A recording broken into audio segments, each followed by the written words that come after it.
Hello, I know what you're thinking. Another DVD is going to tell me why I should give up smoking. Well, this one hopefully will be a little bit different. Let's start off by finding out why people start smoking in the first place.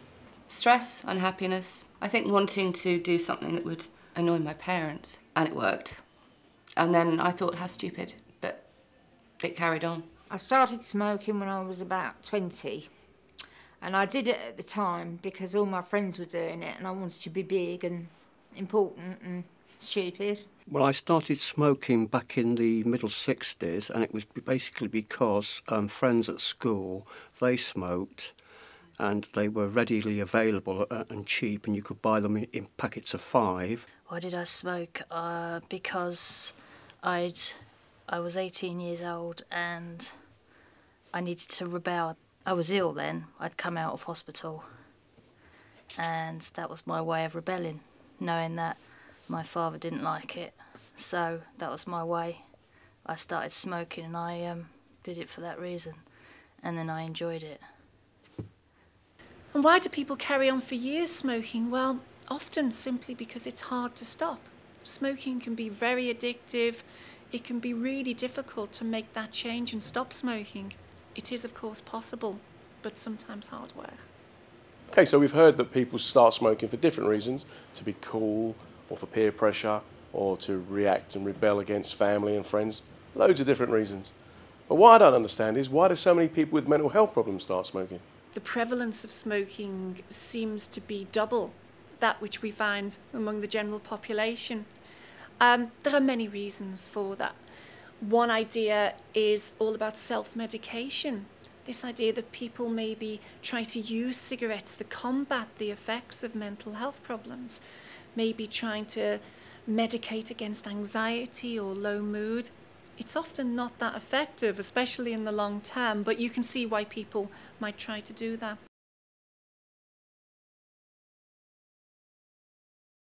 One of the things which always struck me was that there would be very few non-smokers on the ward, and that smoking had an incredibly important role. In mental health services, especially hospitals, it was more encouraged than anything.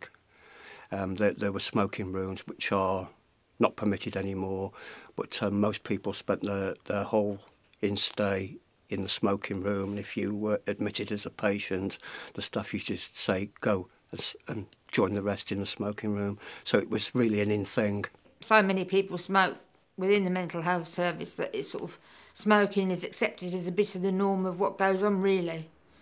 And I mean, obviously people want you to pack up because it's the best thing that can happen, but you know, they sort of accept it as the way things are, really. One reason why we often see a lot of smoking within mental health care settings is because smoking has actually become part of the culture of mental health care. This idea that mental health staff maybe don't see supporting patients to quit as a priority. Maybe even sometimes smoking has been encouraged, facilitated over time. I think that's changing. I think mental health staff are more positive about people quitting smoking. So I can see why people start smoking. I can see why people continue smoking. I understand why so many people with mental health problems smoke. But why would you quit? I mean, what's the downside to smoking? I think the most important ones were health reasons and social reasons. Health in that I became very aware of the effects of cigarettes on every part of your body, not just your lungs. You know, the effects on your heart, the risk of cancer was always at the back of my mind. You know, I had these scary images of the black lungs and all those things that you see on the back of packets, and turn them over and say, oh no, it's nothing to do with me. I feel like I'm every day, you know, taking a step in the direction of making it less likely that I'm going to be one of those victims, really.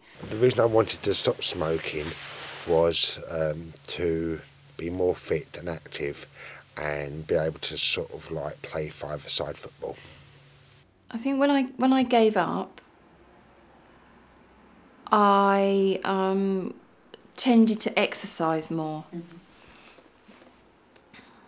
Because I could, because I felt better.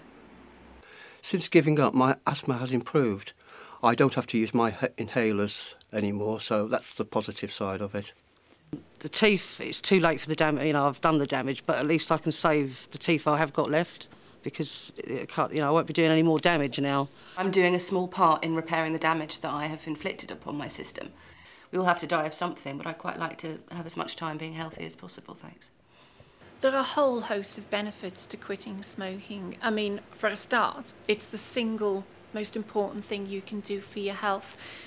Not just in terms of cancer, heart disease, but also people say they feel fitter, more energetic, just feeling good about yourself and within yourself, even a few weeks after quitting smoking. The benefits, I think, outweigh everything, health-wise, mentally as well. I think we're more alert, and the social aspect of it as well. I can smell smoke a mile off now and really notice it if someone's talking to me, they've been smoking. Not nice.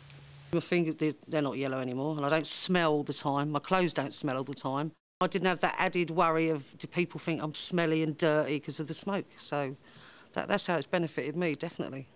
Well, obviously financially it's helped. You have more money, and in a very short space of time my finances recover quite remarkably. You know, it's amazing. You sort of run into the cash point every day. Now I don't. Of course, there's the financial benefits, there's the benefits to how you look. Even a few weeks after quitting, your appearance will improve. But most importantly, actually, all my life I've had sort of blotchy skin and stuff, and I didn't think it was smoking because it was always blotchy. And now, since I've given up, the blotchiness has just gone. So in that way, it made me feel better about myself, because obviously depression, you've got no self-esteem, you know. So in that respect, it did help. The best reason to quit smoking is about grabbing back some control over your life. Maybe not spending money funding the tobacco companies and the tax man. Take back control, quit smoking. Maybe that's the best reason.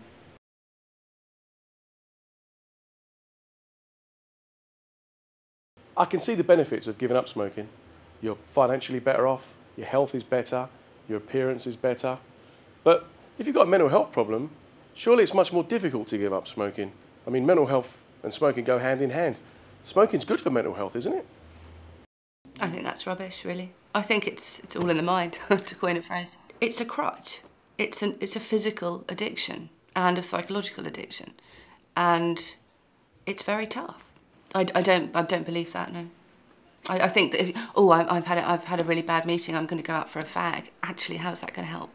Always that feeling that you've got to have that 5 minutes out. It was like a stress in itself. The first thing, you get in your car and light up, you know, and actually not having that need to do that anymore is really good.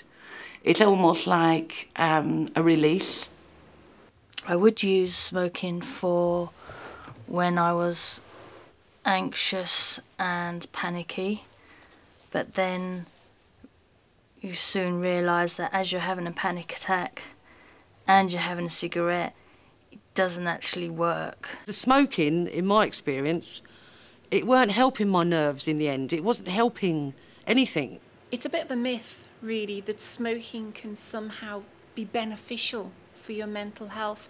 We can see why people think that. You know, you see someone lighting up a cigarette and maybe the first thing they feel is a bit of relief, relaxation. But of course that relief is just relief from the withdrawal symptoms that you experience if you don't smoke for a while. I think smoking is actually a depressant, in a way. Mentally, since I gave up, I actually feel much more alert.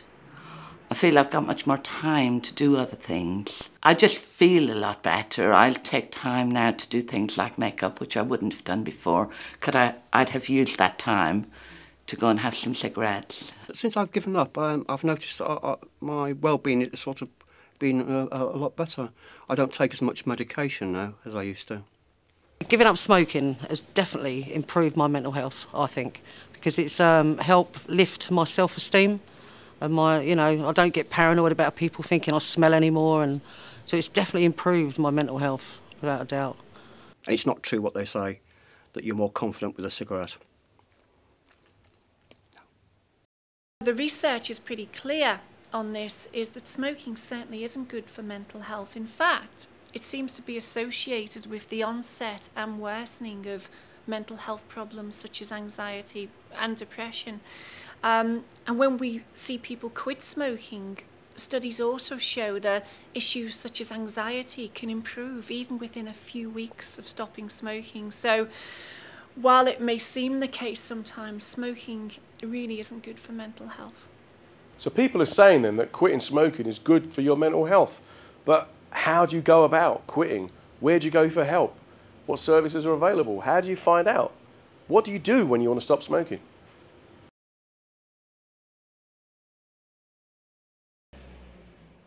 Willpower. It's going to have to, has to kick in at some point. Mostly willpower. I was given this tablet that you take in the morning and at night, and it mirrors the receptors in your mind, in your brain, where all the cravings that you'd normally get. This tablet mirrors it, so I don't get the cravings that I would normally get.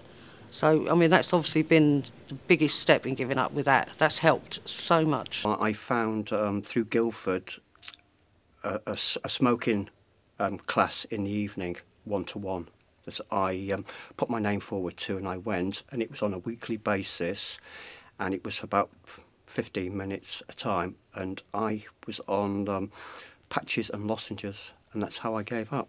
And I found going weekly, and it was a one-to-one, I kicked the habit a lot quicker. If you can manage something that your Joe Bloggs down the road, who has had no mental health problems, can't manage, then it is sort of, that's a point of self-esteem for a lot of people within the system, I believe, because one is perceived to be less strong by the general public than everybody else. People quit in all sorts of different ways. The one single most important tip I can give people who are thinking about quitting smoking is don't do it on your own.